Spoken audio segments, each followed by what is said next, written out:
नमस्कार दोस्तों, organic safety के इस अंक में मैं विंग कमांडर राकेश कुमार पराशर आपका स्वागत करता हूं।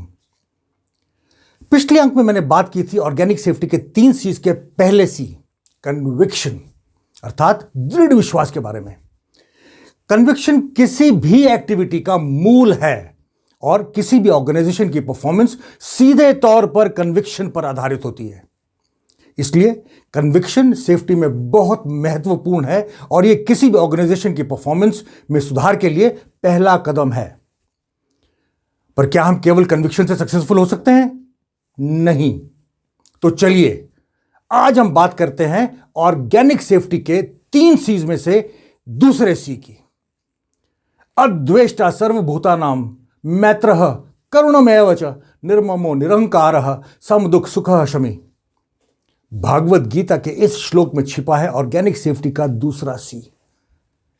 इस श्लोक का तात्पर्य है कि सभी जीवित प्राणियों के लिए करुणा मानव के परिभाषित गुणों में सबसे महत्वपूर्ण गुण है। जी हां, ऑर्गेनिक सेफ्टी का दूसरा सी है कंपैशन अर्थात करुणा।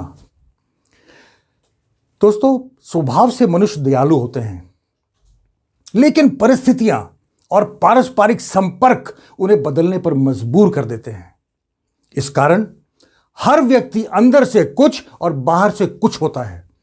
मुझे याद आता है राहत इंदौरी का एक बहुत खूबसूरत शेर, किसने दस्तक दी कौन है? आप तो अंदर हैं, बाहर कौन है?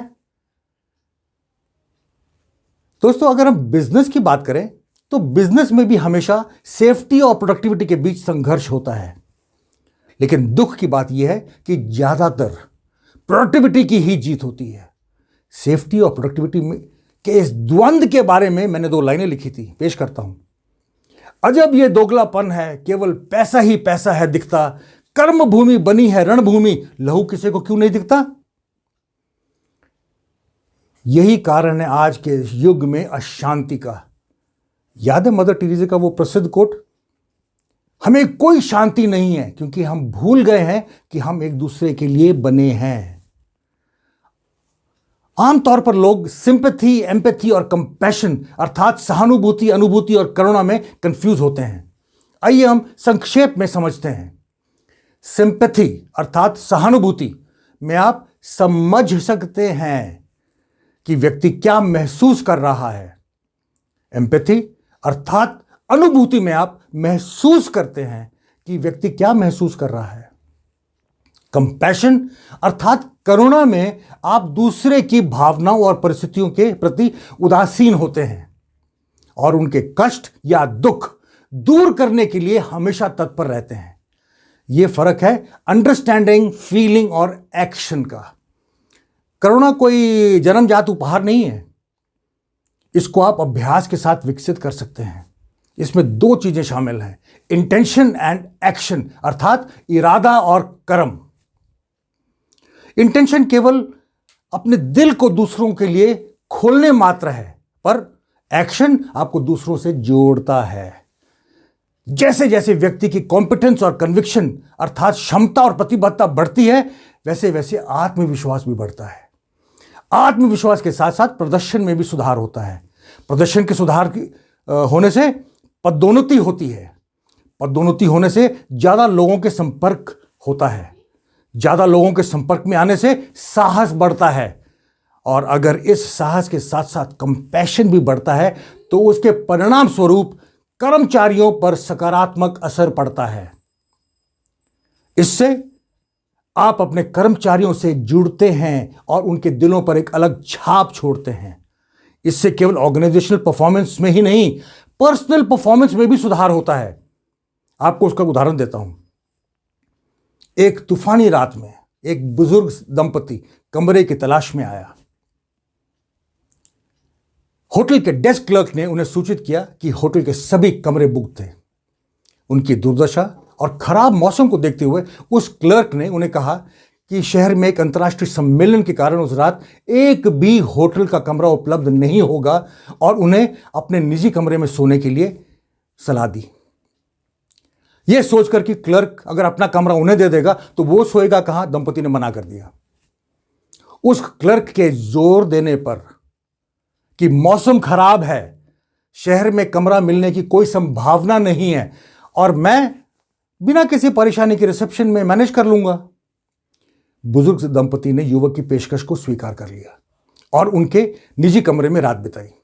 अगले सुबह होटल छोड़ने से पहले उस बुजुर्ग व्यक्ति ने अपनी कृतज्ञता व्यक्त करने के बाद युवक को इनाम की पेशकश की, जिसे उस युवक ने नामंजूर कर दिया। उसने बताया कि उसने अपना कमरा किसी लालच की उम्मीद से नहीं, सिर्फ मदद के तौर पर दिया था। युवक को धन्यवाद करते हुए उस बुजुर्ग व्यक्ति ने उसे अपना कार्ड दिया और कहा, we will keep in touch. अगले कुछ वर्षों में अपने अच्छे काम के कारण वो युवक होटल में मैनेजर बन गया। 3 साल के बाद एक दिन उसे एक चिट्ठी मिली। लिफाफे में न्यूयॉर्क में एक होटल के उद्घाटन के लिए निमंत्रण पत्र और एक वापसी हवाई टिकट भी था। यह चिट्ठी उसी बुजुर्ग की थी जिसे उसने 3 साल से पहले अपना कमरा रात में रुकने के लिए दिया था। हालांकि आमंत्रण के बारे में कोई जानकारी नहीं दी गई थी, युवक न्यूयॉर्क जाने के लिए उत्सुक हो गया और उसने जाने का फैसला किया। न्यूयॉर्क पहुंचने पर उसी बुजुर्ग ने उसका स्वागत किया।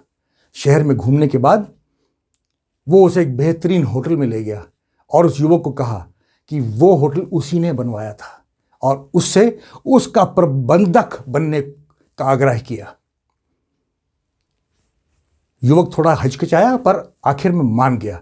उसके मान जाने पर उसी समय उस बुजुर्ग विलियम वेल्डॉर्फ एस्टर ने उस युवक जॉर्ज सी बोल्ट को उस होटल का पहला प्रबंधक नामित कर दिया।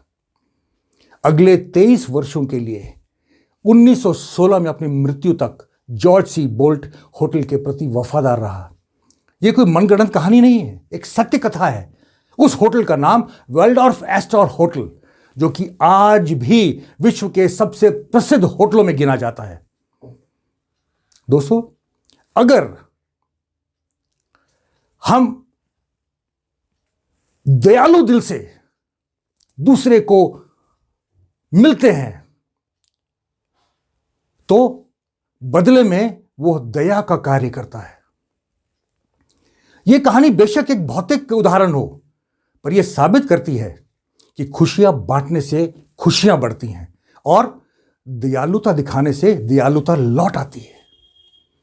कार्यस्थल पर कंपैशन का होना इसलिए जरूरी है क्योंकि जब तक आप अपने कार्मिकों के दर्द और उनकी परेशानी को नहीं समझ सकेंगे, तब तक आप उनके साथ दिल का रिश्ता नहीं बना पाएंगे। जब तक आप अपने कार्मिकों के साथ दिल का रिश्ता नहीं बना पाएंगे, तब तक आप अपने कर्मचारियों से सर्वोत्तम परिणाम प्राप्त नहीं कर पाएंगे। अपने कार्मिकों के दिल तक पहुंचने के लिए जरूरी नहीं कि उन्हें पैसे का लालच दिया जाए। उनके कंधे पर हाथ रखना, उनके साथ बात करना, उनके लेबर कैंप में जाना, उनके साथ बैठना, उनके परिवार के बारे में बात करना, उनके साथ खाना खाना इत्यादि कुछ छोटी छोटी बातें हैं जो आपको उनके दिल के साथ जोड़ती है। क्या आप जानते हैं कि वो कार्मिक जो हमारे कागज पर बने सपनों को जमीन पर साकार करते हैं, वो किस हाल में जीते हैं, क्या खाते हैं, क्या पीते हैं, कैसे रहते हैं? अपनी जिंदगी का एक उदाहरण देना चाहूंगा। एक बार मैं अपने एक प्रोजेक्ट साइट पर पहुंचा। दोपहर का समय था, अत्यंत गर्मी थी। इस कारण कार्मिकों ने ब्रेक लिया हुआ था।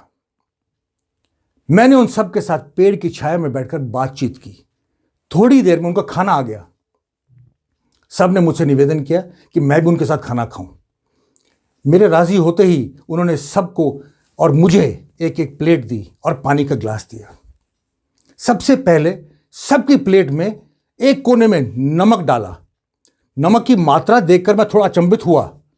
उसके बाद सब लोगों की प्लेट में चावल डाले गए। मैंने देखा कि सब लोगों ने चावल में नमक मिलाया और चावलों के बीच एक खड्डा सा बना लिया। मैंने सोचा कि शायद वो दाल या सब्जी के लिए किया था। मैंने भी वही किया और सब्जी का इंतजार करने लगा। मुझे आश्चर्य हुआ जब मैंने देखा कि सब ने चावल के उस खड्डे में पानी डाला और मिक्स करके खाने लगे। अगर मैंने अपनी आंखों से ही ना देखा होता तो शायद इसका विश्वास ना करता। मेरे पूछने पर मुझे बताया गया कि उस गैंग के बिल का भुगतान ना होने के कारण उनके पास राशन लाने के लिए पैसे नहीं थे, इसलिए वो नमक और पानी के साथ चावल खा रहे थे। अत्यंत दुख हुआ पर मैंने चुपचाप खाना खाया। शाम को ऑफिस पहुंचकर मैनेजर से बात की और गैंग को उसी दिन एडवांस की पेमेंट करवाई। अगले दिन गैंग लीडर से बात की और मुझे पता चला कि उनको पैसे मिल गए थे और उस दिन सब ने दाल और सब्जी के साथ खाना खाया था।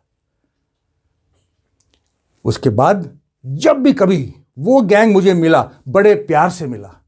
उस गैंग को प्रोजेक्ट खत्म होने पर बेस्ट गैंग और बेस्ट गैंग इन सेफ्टी का पुरस्कार भी मिला। इस बात को करीब 8-10 साल हो गए हैं, पर वो गैंग लीडर आज भी साल में 2 या 3 बार मुझे फोन करता है और अपने गैंग और सेफ्टी के बारे में बात करता है। बता नहीं सकता दिल को कितना सुकून और खुशी मिलती है। दोस्तों, जिस दिन हम अपने कार्मिकों का दर्द समझ लेंगे और उनके कष्टों को दूर करने में सक्षम होंगे, उस दिन हम अपने कार्मिकों के दिल में जगह बना लेंगे। कंपैशन पर आधारित वर्क कल्चर टीम स्पिरिट को विकसित करने में मदद करता है और ये लोगों को प्रोत्साहित करता है कि वो अपने कॉल ऑफ ड्यूटी से आगे जाकर अपनी और अपने साथियों की सुरक्षा सुनिश्चित करें। करुणा केवल दिखावा करने का गुण नहीं है, बल्कि एक समग्र दृष्टिकोण है जो हर व्यक्ति को हर जीवित प्राणी के साथ प्यार के बंधन में बांधता है। जब हम एक दूसरे का ख्याल रखते हैं तो खुद को और संगठन को वास्तविक समृद्धि प्राप्त होती है। यही तो हर ऑर्गेनाइजेशन का अल्टीमेट गोल होता है। जब हम इस बात की अवहेलना करते हैं तो सारी समस्याएं शुरू होती हैं। किसी शायर ने क्या खूब कहा है, ना शाखों ने पनाह दी ना हवाओं ने बख्शा, ना शाखों ने पनाह दी ना हवाओं ने बख्शा, वो पत्ता आवारा ना बनता तो क्या करता। दोस्तों, शोध से पता चला है कि जब हम करुणा महसूस करते हैं तो हमारा हृदय की गति धीमी हो जाती है और हमारा शरीर ऑक्सीटोसिन नाम का एक हार्मोन रिलीज करता है। इस हार्मोन को लव हार्मोन भी कहा जाता है। इससे हमारे मस्तिष्क का क्षेत्र जो सहानुभूति, देखभाल और खुशी की भावनाओं से जुड़े होते हैं प्रकाशित हो जाता है और यह हमें अन्य लोगों से जुड़ने और लोगों की देखभाल करने का प्रोत्साहित करता है। करुणा के साथ साथ जेन्युइन प्रशंसा और रिकॉग्निशन व्यक्ति के दृष्टिकोण, मानसिकता और स्वभाव पर बहुत सकारात्मक प्रभाव डाल सकती है। इस तरह का ध्यान रखने वाला व्यवहार अंततः सेफ्टी कल्चर में बदल जाता है। किसी भी कंपैशन पर आधारित कल्चर वाले संगठन में लोग साहस के साथ एक दूसरे की सुरक्षा और कल्याण के लिए हमेशा तत्पर रहते हैं। इससे एक एक्सीडेंट फ्री वातावरण की उपलब्धि होती है और यही तो हमारे जीरो हार्म का लक्ष्य है। विश्वास कीजिए, यह काम आसान नहीं है, पर नामुमकिन भी नहीं है। जरूरत है सिर्फ शुरू करने की। खुदा मंजूर करता है दुआ जब दिल से होती है। खुदा मंजूर करता है दुआ जब दिल से होती है, मगर मुश्किल तो यह है, यह बड़ी मुश्किल से होती है। दोस्तों, कंपैशन को अपनी जिंदगी के हर पल का हिस्सा बनाइए और कार्यस्थल और जीवन दोनों में अविश्वसनीय परिणाम पाइए। आज का वीडियो भागवत गीता के ज्ञान से शुरू किया था और अंत भी भागवत गीता के ज्ञान से ही करना चाहता हूं। भागवत गीता में कहा गया है कि आपको जो करना है सब करें, लेकिन लालच, अहंकार, वासना या ईर्ष्या से नहीं, बल्कि प्यार, करुणा और विनम्रता से। यही सेफ्टी में सफल होने का महामंत्र है। दोस्तों, इस हफ्ते इतना ही। अगले हफ्ते हम बात करेंगे ऑर्गेनिक सेफ्टी के तीसरे सी की। तब तक के लिए आज्ञा दीजिए। नमस्कार, जय हिंद।